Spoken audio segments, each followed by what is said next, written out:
And he had help from a bunch of white shirts. They'll mark it near the Lebanon 45, and it will be 4th down and 10.5 to go for the first down. They have to go inside the 35, and the ball is at the 45.5-yard line, and the Hendersonville puts Will Hoyt in, and he is going to kick it away, and Lebanon's got 2 men. Boy, they better get back if they're going to return this thing. Now they do. Bad snap, but he gets it away. Oh, what a beautiful, gorgeous punt. Fair catch going to be called for, and it's going to be into the end zone and will be a safety for Hendersonville, as covering it in the end zone, saving a touchdown for the Blue Devils, is Jamar Corder, a junior, 5'10", 142-pound junior. So that makes it a 43-7 ball game. Hendersonville will get the football back after the free kick. What happened? Lebanon's punt man didn't realize where he was. He's been told not to catch the football if it's inside the 10. Well, he backs up and he catches it at about the 2 or the 3. His momentum takes him into the end zone where he falls down and is tackled. Well, that's a safety.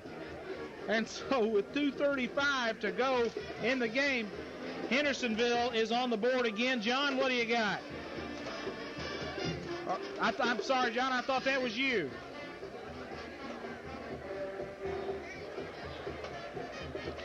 Well, we got an officials conference down there. What are they going to come up with? They're going to wipe it out. I don't know what that's going to be. They're going to say that's a touchback, and Lebanon will have the football at the 20. So they wipe it off the board. And Terry, that doesn't appear to be right. I wouldn't think so, Tom. Porter actually made contact with the ball at the 2. It bounces off his chest into the end zone where he recovers it. I would think that would be a safety. Well, that was the call originally. Then we have a prayer meeting down there on about the 10-yard line for about 2 minutes. Well, if that's a and they wipe it off, and the Blue Devils have the football. 1st and 10 for the Blue Devils. Trice in at the quarterback spot for the Blue. And he hands off to Dobson. Dobson got some room. Dobson 25-30. Out over the 34 to the 35-yard line, but let's see where the spot will be. About a 13-yard run by Dobson. And they mark it up near the 35, just outside the Lebanon 34 with the mark. Lebanon with a new center in the game. I'm having trouble picking up that number. Lebanon with a lot of new people in the football game right now. Trice is the quarterback. Trice, flags fly. Not much gain in the middle. I can see a 58 in there. Must be a freshman because he's not on the roster for the Lebanon. He's not on the Lebanon roster. Flags down. This is going to cost Lebanon 5, I think, unless they decline it. 155, and the Hendersonville crowd happy. They're going home. Well, the traffic's not going to be very bad leaving this ballpark tonight, as a good portion of the Hendersonville folks have decided, well before this, that this one's over. Minute 55 to go in the game. Lebanon trails 41-7, and both teams pretty much in a freshman game kind of mode right now. Lots of younger kids getting to play. Lebanon's going to finish 1-9 on the season. This timeout's going to be on the field. We're going to keep it right here. Lebanon's going to finish 1-9 on the season. The worst 3-year stretch since 79, 80, and 81, when Lebanon went 0-10 under Fred Gibson, then 1-9, 1-9 under Terry Hemmentoler. Hester Gibbs took them over the next year and went to the playoffs at 7-4, and then went back to 1-9, and then Ed Sheely took over for, I believe, 3 years, where Ed went 3-7, 4-6, 3-7, and then Mark Medley took over in the fall of 87. Lebanon reeled off 9 consecutive trips to the playoffs, but it has been a 3-year drought for the Blue Devils, as we are going to go 1-9 this year and 2-8 the previous 2 seasons. And it will be 1st and 10.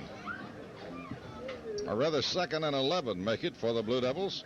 Hand off to Dobson, coming to the near side, got one block, trying to outrun the defense, and does. 40, 45, 50, 45, 40, 35, 30, ridden down at the 31-yard line of Hendersonville. Maurice Dobson running the football with 1:42 remaining on the scoreboard clock, and the score remains 41-7 Hendersonville over Lebanon's Blue Devils. And still more clean jerseys coming in for Lebanon. It's Moose Marshall and the staff doing their best to get everybody in the game. Hendersonville doing the same, trying to get lots more of those youngsters. Well, you like to see this, Tommy, at the end of the ball game. Everybody get into play, and they are on both sides. That's got to keep them happy.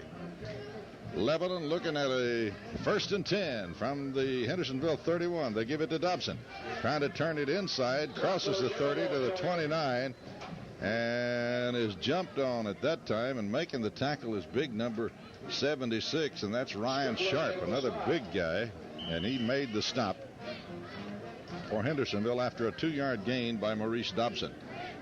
Clock running with 1:06 and 1:05. Lebanon would like to put another on the board. Of course, right now they're also giving a lot of young folks a little bit of game experience here at the tail end of the final game of the season in Hendersonville. Handoff through the middle, and they give it. Evidently another freshman. We don't have a 30 listed, but he is the fullback right now, and he's going to get a yard. Well, actually no gain to the 29-yard line. Well, if we knew who the freshman fullback was, we could tell you, but we don't. We're sorry.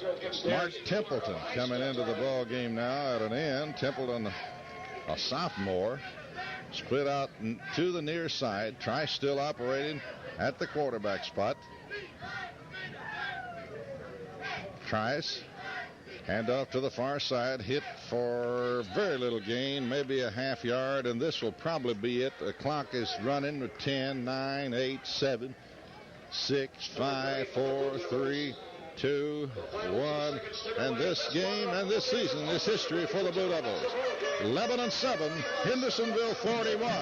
Back with the post-game show with Tommy Brown and Terry Stafford after this 2-minute timeout. Tonight. Thank you, Tommy. Talking with head coach Ron Marshall. Coach, your first year, you end up 1-9. Some bright spots tonight has to be the sophomore running back Antoine Ross. Antoine Ross ran the ball hard tonight. He stepped up a notch tonight and ran the ball well, and scored a touchdown for us tonight. We had some good play out of some older guys. It's a situation where that football is a lot more than X's and O's, and I think some of these seniors learned something about life, and that's what it's all about, and that's more my job than it is coaching football. Coach, your freshman quarterback come through for you about the 4th game of the year, and Chad Lanning done a good job for you. Yeah, Chad stepped up and played quarterback for us all year. He's really done a good job for us, and he's going to step in next year having a year of experience under his belt, and he's not going to be a sophomore quarterback. He's going to be a junior quarterback experience-wise. A lot of sophomores, a lot of juniors coming back next year for these Blue Devils. Yeah, we wanted to play as many young kids as we could tonight, and after we lost control of the game, and we let our seniors play until it was out of hand. We tried to get everybody in tonight, and I think we got almost everybody in.